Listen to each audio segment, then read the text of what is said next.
Bismillahirrahmanirrahim. My name is Dr. Amber Arshad, and today my topic of presentation is pertussis, and I'm presenting under supervision of Professor Dr. Sara Afzal. In this presentation, I shall be explaining the epidemiological triad, reservoirs, mode of transmission, levels of prevention, surveillance system, recent advances, and an MCQ session at the end. So, the end of the session, the participants will be able to describe the clinical features, the treatment, complication, preventions, along with the recent updates regarding pertussis. So, what is whooping cough or pertussis? It is a bacterial infection that affects the respiratory tract and involves whole of the uh, respiratory system, starting from trachea to bronchioles, and has a typical cough of and prolonged cough of 1 to 2 months, and is called and Chinese called a 100-day cough. So these are the scenarios, recent cases till 2018, and in 2019 it was estimated that more than 117,000 deaths were occurred globally, and death rates were highest in children between the age of 28 to uh, 364 days or 1 year of age, or in under infants. So whooping cough status in Pakistan is, according to the studies carried out in Pakistan, starting from 2016 going to 2020, it has increased a lot, with the incidence going up from starting from 3.96 per thousand live births. But the vaccination rate has also increased for diphtheria, pertussis, and tetanus in Pakistan. That has somehow controlled this pertussis incidence in Pakistan, and it has now increased up to 75%, with up to 80% in the last few years. So in 20th century, this disease was common, but now the vaccines has uh, reduced the number of disease and helped people to control this um, deadly disease. And more than 80% incidence has been decreased due to the extensive use of vaccine. So it is caused by Bordetella pertussis, that is gram-negative bacteria, and it's toxin-mediated disease. Toxins are produced that causes reactions. So age of all ages are susceptible, but most of the children that are infants and preschool have the highest incidence, and more among female than in male children. And recovery or adequate immunization is followed by immunity. In environmental factors, normally the winter season is the most susceptible season, and overcrowding is the second factor that is the cause of this disease. The reservoir is that man is the only reservoir for pertussis, and source of infections is nasopharyngeal and bronchial secretions. It occurs through, it can transmit through these nasopharyngeal and bronchial secretions. So this is the source of infection. Also, there are other modes of transmission, that is droplet nuclei through the respiratory system, direct contact with the infected person, and role of fomites is, however, it has not been established, but there is a small role of fomites as well. Incubation period is 7 to 21 days and does not expand more than 3 weeks. And the secondary attack rate average 90% in non-immunized household contact. If a person or a child gets pertussis and other family members are not vaccinated even once, then the secondary attack rate might go up to 100% in such household members. Pathogenesis: bacteria attached to the cilia, as we know that it's a common procedure of how it causes the disease and cause inflammation in the respiratory tract, and the disease starts with 3 phases. First is a catarrhal phase, then paroxysmal phase, then convalescent phase. So it starts from first 1 to 2 weeks, where is mild fever, cough, rhinorrheal lacrimation, that marks the first phase. This one, the catarrhal phase. Then the paroxysmal cough with spasmodic post-tussive vomiting, and later on, after 1 to 2 weeks, gradually reduction in the symptoms, that is the convalescent phase. At what stage pertussis is contagious? Infected people are most contagious up to 2 weeks after the cough begins, and antibiotics may shorten the amount of time that someone is contagious. So, babies and children can have several complications like pneumonia, that is lung infection, highest 23%, with convulsions followed by apneas. Sorry, apnea is the highest complication, and later on it followed by pneumonia, convulsions, encephalopathy, and death. In teens, it mainly causes weight loss, loss of bladder control, unconsciousness, and this is very rare, but it can cause rib fracture from severe coughing. It's very rare. Coming to the levels of prevention. First is the primary prevention. Primary prevention starts with the health promotion. So health promotion is the basic for all respiratory diseases, same as for the pertussis. First, the most common and the most cost effective prevention and the method is wearing a mask. Avoid contacts if you have a suspicion that the person might be suffering from pertussis or any kind of cough. Education of parents is very important as it is contagious and have a high secondary attack rate. So education is important, and develop habits of cleanliness, that is the basic for all diseases. So it's a part of health promotion. So according to CDC, it recommends to prevent the spread of illness through good hygiene. That's all basic: to cover your mouth, sneeze in your sleeves, put your handkerchief in front of your nose whenever you are sneezing, and all the basic ones, and wash your hands and use the alcohol.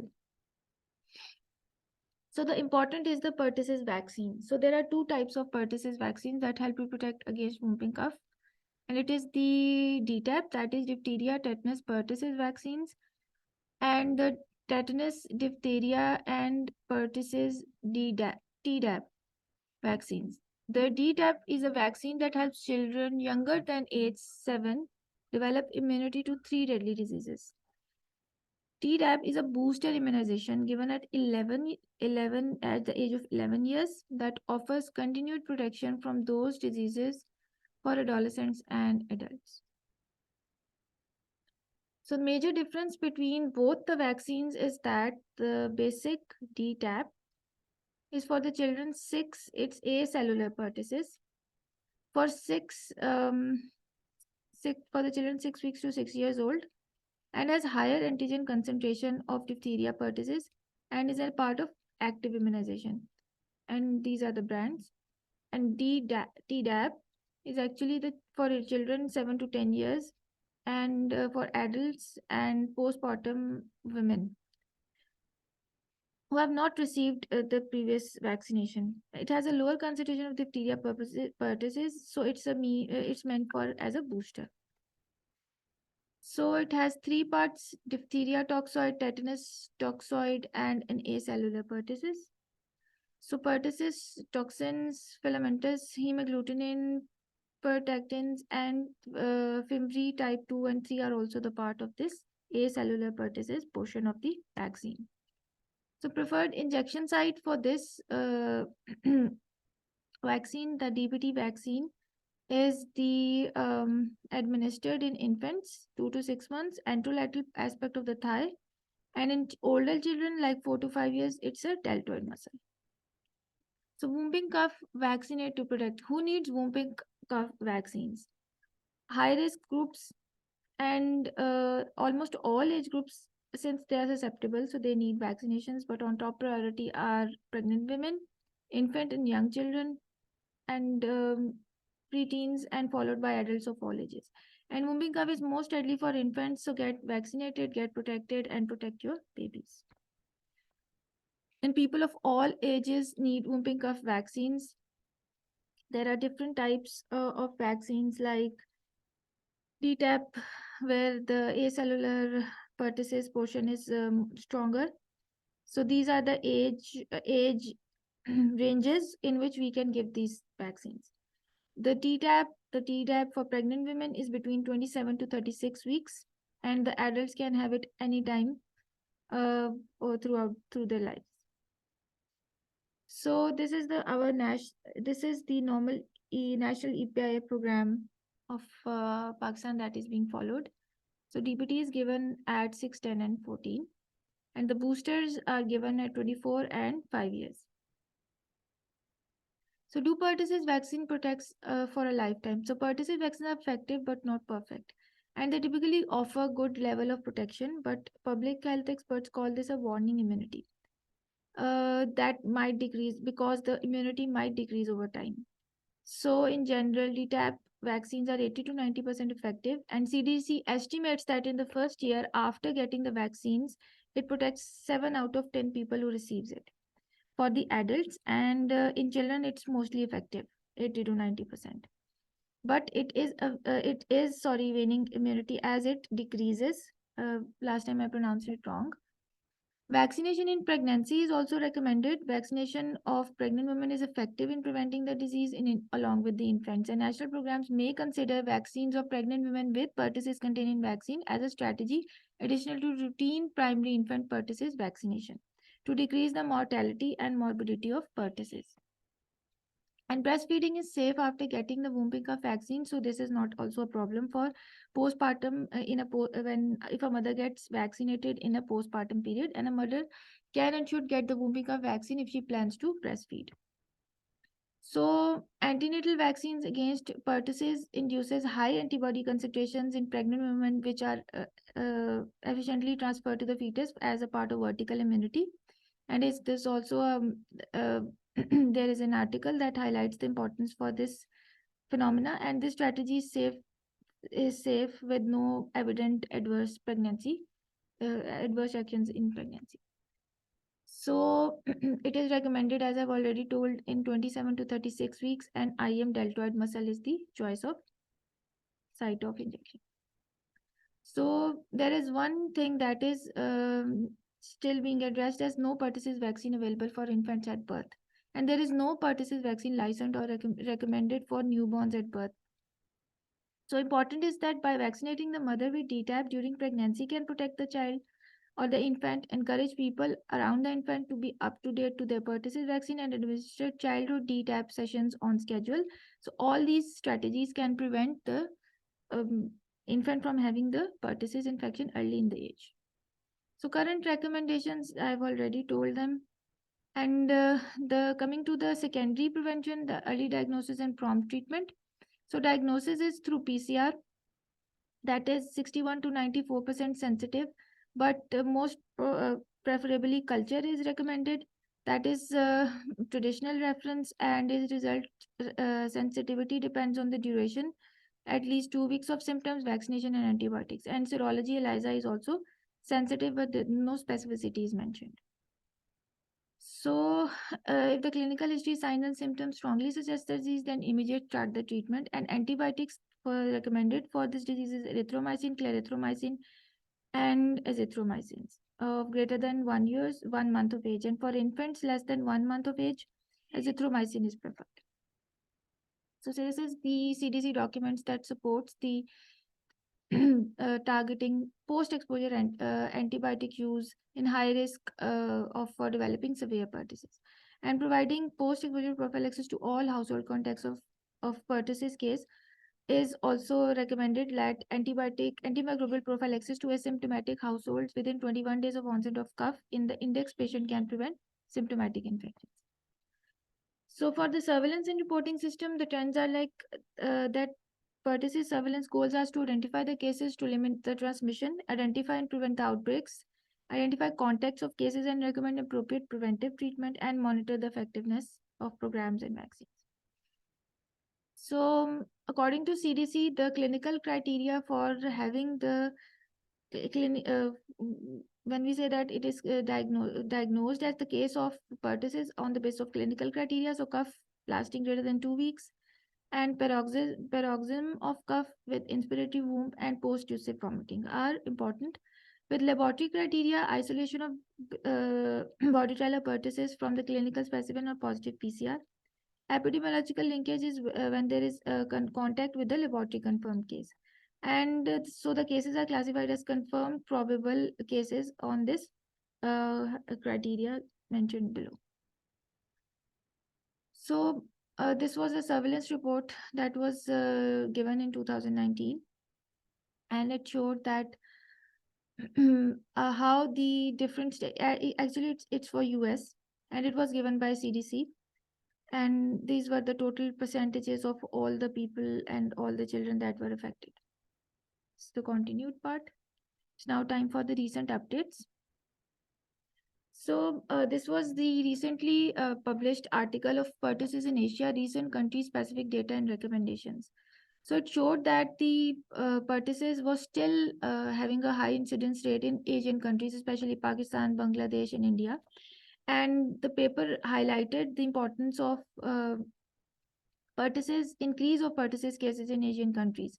Important was that underreporting of pertussis was being practiced, and that was the main concern, as mainly only passive surveillance exists. The increased awareness of pertussis in adolescent and adults is also necessary, because they can get vaccinated and can decrease the overall burden of the disease. Infant and childhood vaccination schedule needs to be improved in many countries. In Pakistan, it is being followed, but depending on the people belonging to the different socioeconomic status, they might miss the schedule and might have exposure to the pertussis bacteria. Maternal vaccination and booster doses in older children should be implemented at national level, and must be a part of some kind of this schedule, or some antenatal visits, so that the burden can also be decreased in the high risk groups like pregnant women. Second was expert opinion of improving pertussis vaccination rates in adolescent and results, a call of action. So there was recently a working group that has a call of action aimed of raising the awareness, and there was a national vaccine plan. So the vaccination of the healthcare workers in contact with immunocompromised patients, newborns, infants, as well as pregnant women in the third trimester and mother after childhood, referred to as cocooning strategy. So this is the strategy named for all these people having vaccination for pertussis. Prevents the development of disease in both workers and the more susceptible population at high risk contracting the disease. So this was the recently published article highlighting the importance of having the vaccination strategies for adolescents and adults as well. So, what is true burden of diphtheria, tetanus, pertussis, poliovirus in children from 3 to 18 years of age? Through this systematic review, it was seen that the evidence highlights inadequacies in immunity either by gaps in recommendations or suboptimal booster coverage. And a systematic search was done. It was from 2000 to 2020, and it was done in Asia. But some of the factors that were identified were the suboptimal booster coverage, and so it means that there is some kind of importance for this booster dose, so that must be encouraged, and health education must be given for this booster dose as well. So differential coverage of vaccines in expanded programs of immunization among children in rural Pakistan. So the vaccine coverage and the timelines were low among children in some states in Pakistan. It was 48.4% who were fully vaccinated. Majority of the doses were delayed, and only 21.2% received doses on time. And patient education and study years were protective against missed vaccinations. And geographical road distance was predicted for the untimely vaccination. So now it's time for the MCQs. MCQ number 1 is: pertussis is an acute bacterial infection of respiratory tract. Which of the following is not true in relation to pertussis infection? Either it's most infections during catarrhal stage, secondary attack rate is 90%, some clinical cases source of infection, infants are susceptible from birth, pregnant women are susceptible. D. It's C. B. It's C. Charlie. Yes, it's C. Subclinical cases are not the direct source of infection. It's only the people who are having the are in that phase where they are having the symptoms of the disease. They can transmit the disease. So whooping cough pertussis can be a serious disease for people of all ages, but especially for babies. Whooping cough vaccines offers the best protection against the very contagious disease. All of the following are correct regarding pertussis vaccine except. Pertussis vaccine does not provide lifelong immunity. Pertussis vaccine is safe for lactating mothers. Pertussis vaccines offer good protection for first 2 years. Pertussis vaccine is not available or recommended to newborns by CDC. Booster dose is required at 4 years of age. Delta. D. It's E. Booster dose is pertussis vaccine is not available for the newborns. Yeah, I have already mentioned it that still now it's not present for the newborns. It starts from 6 weeks in the form of DPT in Pakistan. So D is not the right option. E is the right option. Pertussis is a highly contagious disease severely affecting children less than 1 year of age. The best way to prevent is the immunization. Following statements are true regarding the control except the isolation of cases, passive immunization of contacts, concurrent disinfection of nose throat discharges, 14 days course of erythromycin, and 3 phases are seen in whooping cough. Which one is not right?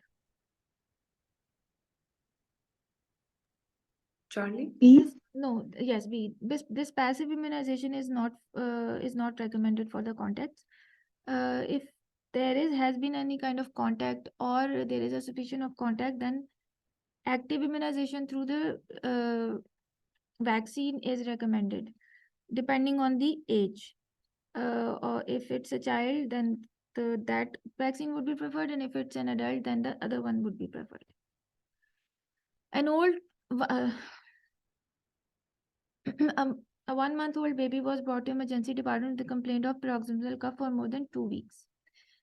And vomiting leading to apneic spells, and her labs were confirmed for having a suspicion of pertussis. Which of the following investigation readily available in most labs and has highest sensitivity? Either it's PCR, blood culture, ELISA, urine culture, or throat swab. With the E. highest sensitivity. B is the right answer. E. Delta. B is the right answer. That blood culture is most easily uh, available in the high sensitivities. So pertussis vaccine during pregnancy could protect infants against pertussis disease before the routine vaccination, and during which weeks or trimester, and which vaccine is given to pregnant females.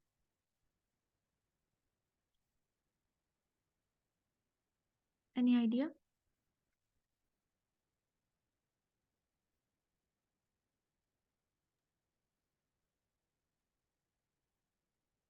Anyone? It's 27 to D. yes. D. Yes. D. Pertussis vaccine consists of acellular pertussis toxins available in combination with diphtheria and tetanus vaccine. Which of the following is not true about vaccine administration? People of all age do not need pertussis vaccine. It is a vaccine of choice for children 6 weeks through 6 years of age only. Booster Tdap is given at 11 years. In adults, Tdap, anytime who had never received, no vaccine is available for newborns.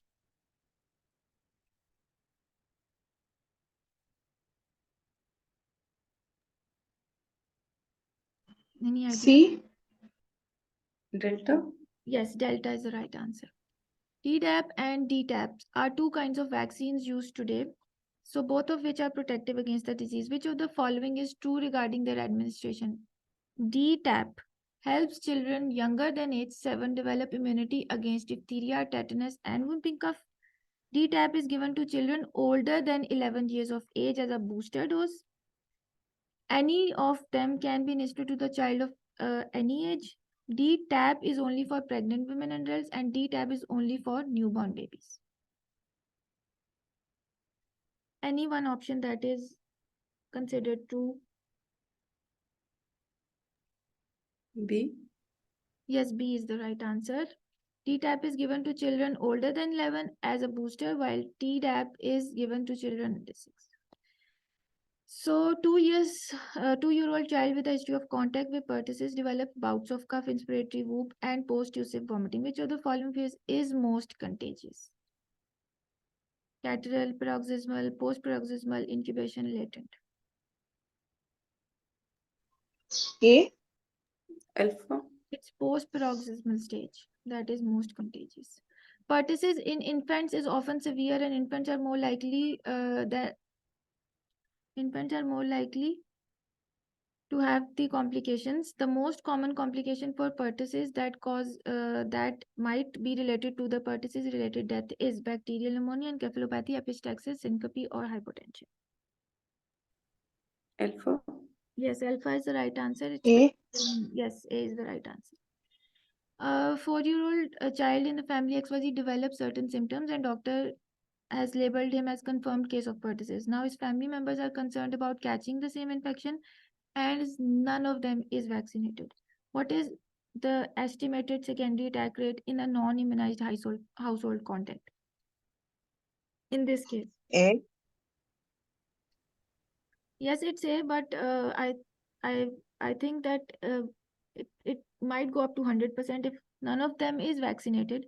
So on average, it is 80 to 90%, 90 more than to close to 90%. But in this scenario, the B option I think might be going well. So it's B 100%. So this is the key. Thank you, and this is the YouTube link.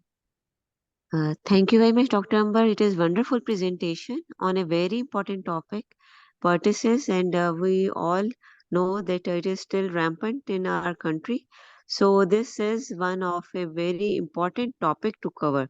So I think everyone has gained a lot, especially from the MCQs, and a very healthy discussion has been generated. Thank you very much, Dr. Amber. Very well done. Allah Hafiz. Allah Hafiz, ma'am. Thank you.